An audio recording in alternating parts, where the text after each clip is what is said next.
उज्जैन में स्वच्छता का अभियान लेकर भोपाल से सैफुद्दीन शाहजहांपुर वाला उज्जैन के लिए निकले थे, जो आज उज्जैन पहुंचे हैं। 22 मई को भोपाल से निकले थे, आज 30 मई को उज्जैन पहुंचा हूं।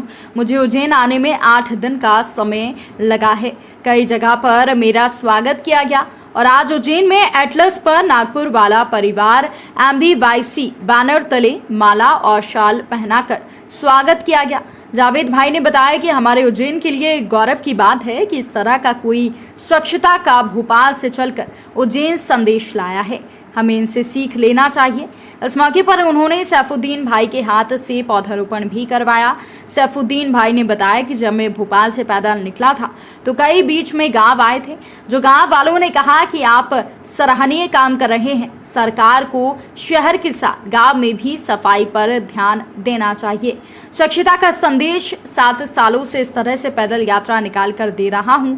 इस मौके पर जावेद भाई, तौफीक भाई, सिराज भाई, तहसील भाई, नैनाज, आलिया, फाजिला, साइमा आदि समाज के लोग मौजूद थे।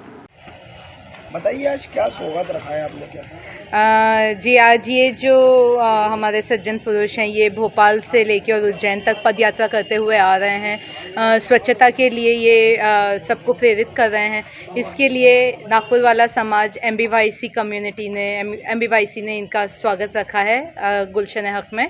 नई सड़क पे इनका आज स्वागत हार फूल और शॉल पहना के और इनका स्वागत किया गया है। ये बहुत ही सराहनीय ये काम कर रहे हैं और हमें भी स्वच्छता रखना बहुत ज़रूरी है। इनसे कुछ सीख लेके हम भी आगे बढ़ें, यही सबसे निवेदन है। बताइए सर, आप उज्जैन शहर में भोपाल से पैदल चलकर आए, क्या मिशन रहा है आपका? ये स्वच्छता मिशन लेके चला हूँ और मैं 22 तारीख को जो है 22 मई को भोपाल से चला था इतवार सुबह 5 बजे, तो 8 दिन में यहाँ पहुँचा हूँ मैं। और जैसे हर मज़हब में सफाई बहुत ज़रूरी है और बोहरा समाज के धर्मगुरु जो है सैयदना बुरहानी साहब, वहाँ से 50-55 साल पहले कहते हैं कि जैसे घर को और मस्जिद को साफ़ रखते हैं वैसे शहर को साफ़ रखना हर इंसान की जिम्मेदारी है। और नारा दिया था गांधी जी ने स्वच्छ भारत स्वस्थ भारत का, लेकिन किसी भी पार्टी के नेता ने आज तक इस काम को शुरू नहीं किया। लेकिन मोदी जी ने काम शुरू करके बहुत अच्छा किया है, इसका रिजल्ट थोड़ा देखने को मिल रहा है। और जहाँ जहाँ भी जाता हूँ मैं, मुझे कम से कम 100 लोग ऐसे मिलते हैं जो बोलते हैं हम कचरा गंदगी नहीं करेंगे, तो बहुत बड़ी बात है। धीरे धीरे 7 पीढ़ी पुरानी बीमारी हमारी। मैं गीत के माध्यम से सुनाना चाहूँगा कि इस धरती को उर्दू में बोलते हैं मादर वतन और हिंदू लोग बोलते हैं माता। यदि धरती हमारे मादर वतन माता है तो इसको हमको साफ सच रखना क्यों नहीं आता है? शायद हमारा 7 पीढ़ियों से कचरा गंदगी से नाता है, इसलिए कचरा गंदगी फैलाना हमको बहुत भाता है। धरती माता हमको अन्न, जल, हरियाली, वृक्ष के माध्यम से हवा देकर हम पर कर रही है उपकार और हम कचरे गंदगी से कर रहे हैं उसका श्रृंगार। क्या यही हमारा तहजीब और संस्कार? मैंने विदेश देखा नहीं है, टीवी पे देखा है और पेपर में पढ़ा है कि विदेशों में बहुत सफाई रखते हैं। ऐसा क्यों? धरती की पूजा यहाँ होती है, धरती को माँ यहाँ मानते हैं, नदियों की पूजा यहाँ करते हैं, नदियों को माँ यहाँ मानते हैं, तो सफाई विदेश में रख रहे हैं। हमारी माएँ तो बहुत सारी है, लेकिन बाप ने, एक बाप होता ना, हमको मार से प्यार से लाड़ समझा था। फिर मुझे ऊपर वाले के ऊपर पूरा भरोसा है, लेकिन हमारा देश स्वच्छ बनेगा। वंदे मातरम, जय हिंद। कितने साल से आप ये काम कर रहे हैं? ये 2015 से कर रहा हूँ, 7वां साल है मेरे को, 7 साल हो गए। भोपाल से उज्जैन आने में कितना समय? भोपाल से मेरे को 8 दिन लगे। और बीच में कहाँ जहाँ गांव से मुझे बहुत शिकायत मिली। जितने भी गांव वाले थे, किसान थे और जो व्यापारी थे, वो कहने लगे भाई शहर को ही नंबर 1 बनाना है क्या शहर, गांव में इंसान नहीं रहते, शहर में इंसान रहते हैं। तो बोले गांव में तो गाड़ी आती नहीं कचरा लेने के लिए, गीला कचरा डाल के हम खाद बना लेंगे, लेकिन सूखा कचरा कहाँ फेंके? इसी वजह से गंदगी हो रही है। अगर सरकार यहाँ भी गाड़ी भेजे तो हम भी सहयोग करेंगे गांव को स्वच्छ बनाने में। कोई नेता वेता आते हैं, जब तो इसी सफाई करते हैं, ऐसा लगता है कि गांव में कोई रहता नहीं, इतनी सफाई रहती है, लेकिन उसके आने का फिर वही गंदगी शुरू हो जाती है। तो गाड़ी आए तो हम भी सहयोग करेंगे, कचरा गाड़ी में डाल के। आपका पूरा नाम बताइए। सैफुद्दीन शाहजहांपुर वाला। उज्जैन में सोमवती अमावस्या पर अलग अलग स्थानों पर भोजन प्रसादी की सेवा की जाती है। उज्जैन के कंठारी चौराहे पर वितरण किया जा रहा है।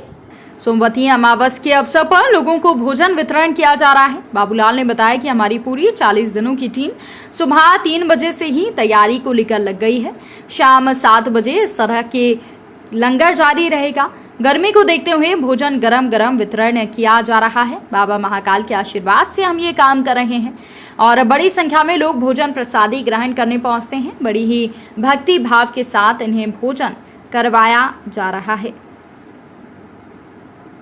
बताइए, भोजन बना रहे हैं, क्या पूरा विषय? ये अपने शनिचरी अमावस की उपलक्ष्य में बना रहे हैं लोगों की गर्मी भोजन और अपने सब 25-40 जने टीम लगी हुई है और सब प्रसाद घर ताज़ा बना के खिलाते सबको बढ़िया। हर साल यही भंडारा करते हैं हम। कितने सालों से भंडारा चला कम से कम 10 साल से कर रहे हैं। 10 साल हो गए हमको करते।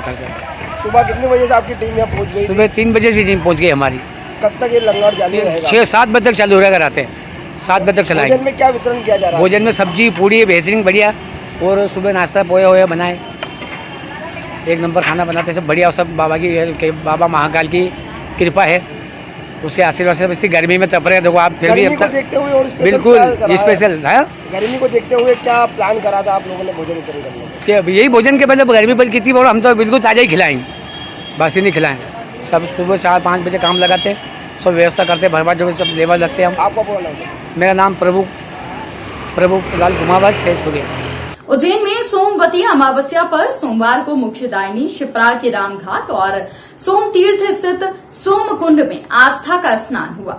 प्रशासन ने सोमकुंड की सफाई के साथ श्रद्धालुओं के लिए शुद्ध पेयजल आदि के इंतजाम किए हैं। शनि मंदिरों में भगवान शनि देव की जयंती होने से पहले पूजन अभिषेक होगा। महिलाएं पति की लंबी आयु के लिए वट वृक्ष की परिक्रमा उन्होंने की। ज्येष्ठ मास की अमावस्या सोमवार के दिन कृतिका उपरांत रोहिणी नक्षत्र सुकर्मा योग नागकरण वृषभ राशि के चंद्रमा की साक्षी में अमावस्या तिथि सोमवार व शनिवार के दिन आती है। इसका विशेष महत्व बढ़ जाता है। मान्यता है कि इस दिन सोमतीर्थ में स्नान व सोमेश्वर महादेव के दर्शन कर सफेद वस्तु का दान करने से भक्त को अश्वमेघ यज्ञ का फल मिलता है। सोमवती अमावस्या व शनि जयंती दोनों ही पुण्य अवसर एक दिन होने के कारण बड़ी संख्या में श्रद्धालु उज्जैन की शिप्रा नदी में डुबकी लगाने के लिए पहुंचेंगे। त्रिवेणी शनि मंदिर के साथ अन्य शनि मंदिरों में पूजन अभिषेक करा जाएगा। मान्यता है कि शिप्रा नदी में नहाने और दान पुण्य करने से शरीर के विकार, शनि की बुरी दशा से मुक्ति के साथ घर में सुख शांति प्राप्ति होती है और यही सब कुछ भगवान से मांगने के लिए सोमवार को बड़ी संख्या में श्रद्धालु उज्जैन पहुंचे। आज जो है शनि महाराज का जन्म दिवस है। ज्येष्ठ मास की अमावस्या के दिन शनि महाराज का जन्म हुआ था, इसीलिए आज के दिन यहाँ पर जो है नवग्रह शनि मंदिर पर बाबा का जो जन्म दिवस का त्यौहार है बड़े ही हर्षोल्लास से मनाया जाता है। आज के दिन यहाँ पर भगवान का जो है आकर्षक श्रृंगार किया गया है।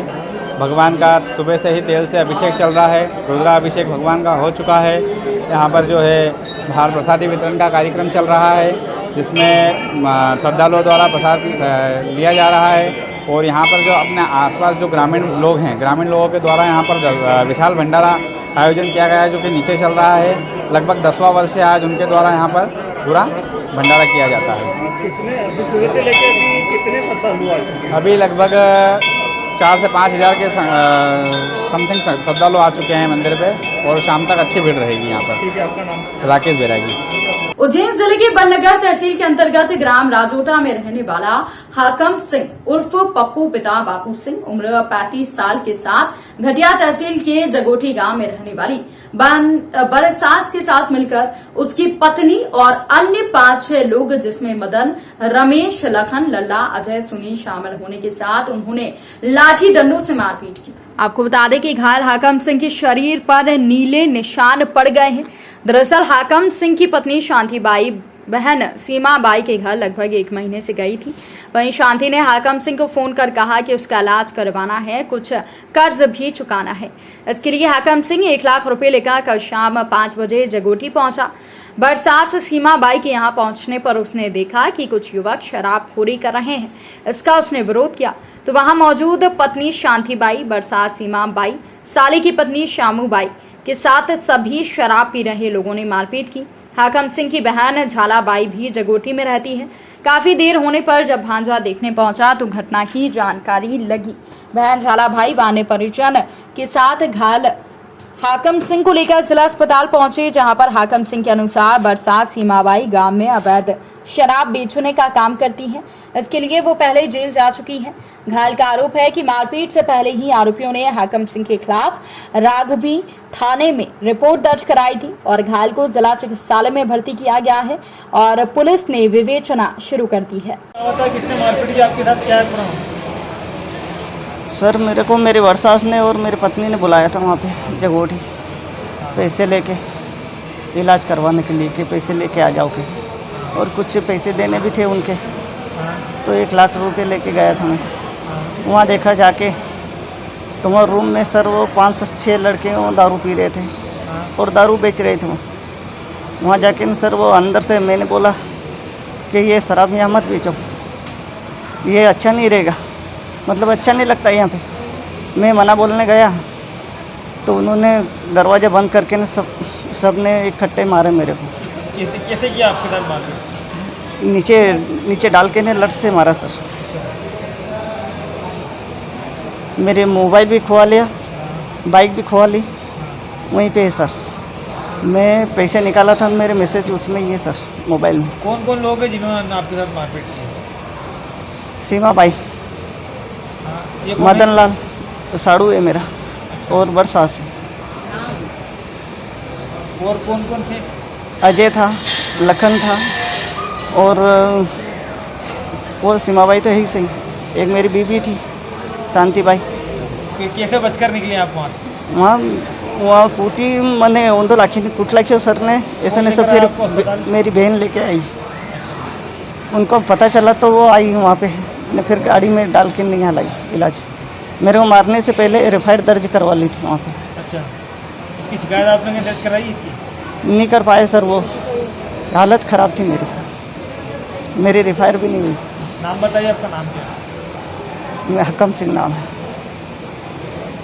विक्रम विश्वविद्यालय उज्जैन के द्वारा 30 मई 1 जून सुबह 10 बजे से शाम 5 बजे तक 3 दिवसीय वृद्ध रोजगार उत्सव प्रतिकल्पा उत्कर्ष 2 करियर मार्गदर्शन प्रवेश उत्सव 2022 का आयोजन देवास रोड स्थित school of engineering and technology SOET में किया जा रहा है। आपको बता दें कि इस विशिष्ट आयोजन में विभिन्न विषयों जैसे कला, समाज विज्ञान, प्रबंधन, जैव प्रौद्योगिकी, माइक्रोबायोलॉजी, वनस्पति विज्ञान, रसायन विज्ञान, भौतिक विज्ञान, कंप्यूटर विज्ञान, प्राणी विज्ञान, इंजीनियरिंग आदि विषयों के छात्र छात्राएं पंजीयन कराते हुए भाग ले सकेंगे। जानकारी देते हुए कुल सचिव डॉक्टर प्रशांत पुराणिक ने बताया कि मेगा जॉब फेयर का उद्घाटन 30 मई को सुबह 10:30 बजे SOT में होगा। मेगा जॉब फेयर के मुख्य अतिथि मध्य प्रदेश के माननीय उच्च शिक्षा मंत्री डॉक्टर मोहन यादव युवाओं का मार्गदर्शन करेंगे। मेगा जॉब फेयर के दौरान रोजगार अवसर देने के लिए विभिन्न विषयों से संबंधित 40 से अधिक कंपनियां इसमें शामिल होंगी। इसमें Bharat fertilizer, optimizer, Patel motors, BPO, call centre, star health insurance, Lal पैथलर, colour camp, MR software, Ruchi soya, burger food tech और life cell international RK industry उल्लेखनीय है। इसके जरिए युवाओं को सैकड़ों जॉब अवसर प्राप्त होंगे। जॉब अवसर के लिए विद्यार्थियों को अपना बायोडेटा कम से कम 5 प्रतियों में और फोटोग्राफ भी लाना होगा। 3 दिवसीय वृद्ध रोजगार मेला प्रतिकल्पा उत्कर्ष 2 में भाग लेकर जॉब अवसर प्राप्त करने के इच्छुक विद्यार्थियों के लिए निःशुल्क रजिस्ट्रेशन का लिंक बनाया गया है, जो कि वेबसाइट पर उपलब्ध है।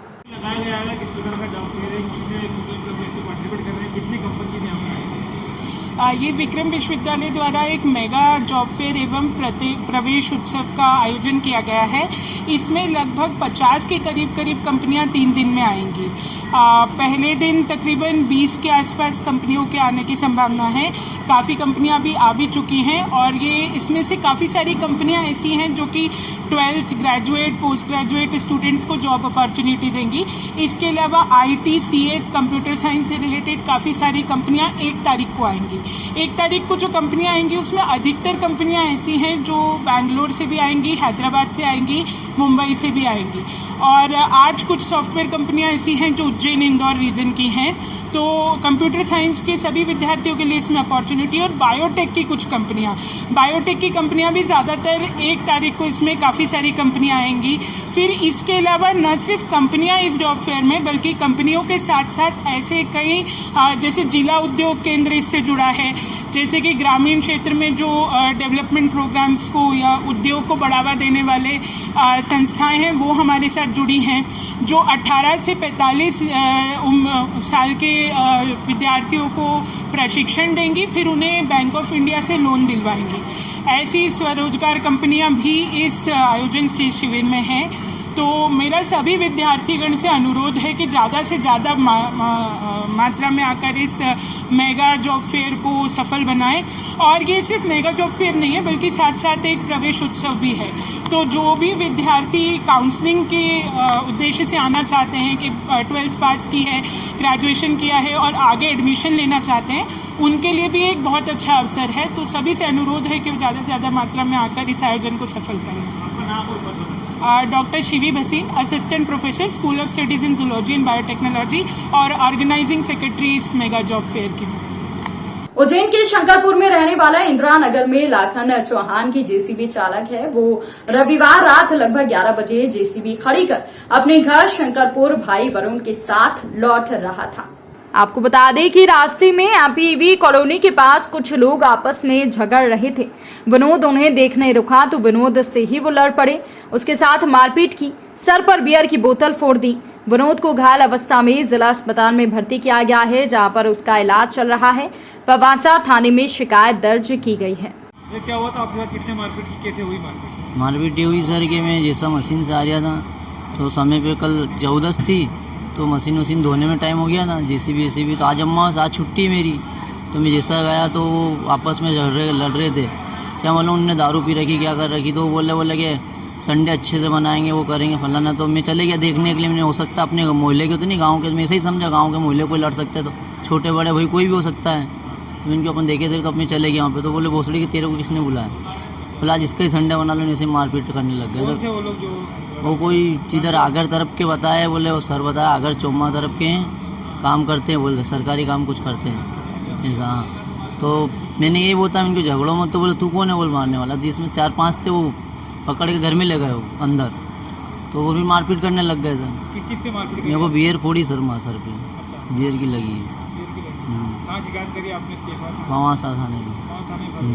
आपका नाम बताइए। मेरा नाम विनोद गरासिया है, पिता का नाम बाबूलाल है, शंकरपुर एमपीवी गेट पे जेसीबी चलाता हूँ।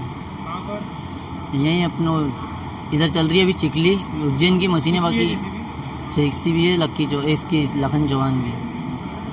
हिंदी अध्ययनशाला, पत्रकारिता व जन संचार अध्ययनशाला और गांधी अध्ययन केंद्र के संयुक्त तत्वाधान में शनिवार को राष्ट्रीय संगोष्ठी का आयोजन विक्रम विश्वविद्यालय उज्जैन में किया गया। कार्यक्रम हिंदी अध्ययनशाला के सभागार में आयोजित किया गया। इस संगोष्ठी राष्ट्रीय शिक्षा नीति 2020 और भारतीय भाषाओं के भविष्य पर इसमें बातचीत की गई थी। कार्यक्रम के मुख्य अतिथि के रूप में अटल बिहारी वाजपेयी हिंदी विश्वविद्यालय भोपाल के कुलपति प्रोफेसर खेम सिंह डहेरिया उपस्थित थे। अध्यक्षता विक्रम विश्वविद्यालय के कुलपति प्रोफेसर अखिलेश कुमार पांडे ने की। प्रोफेसर डहेरिया ने कहा कि मेरे लिए सौभाग्य का दिन है कि आज मुझे विक्रम विश्वविद्यालय में बोलने का मौका मिल रहा है।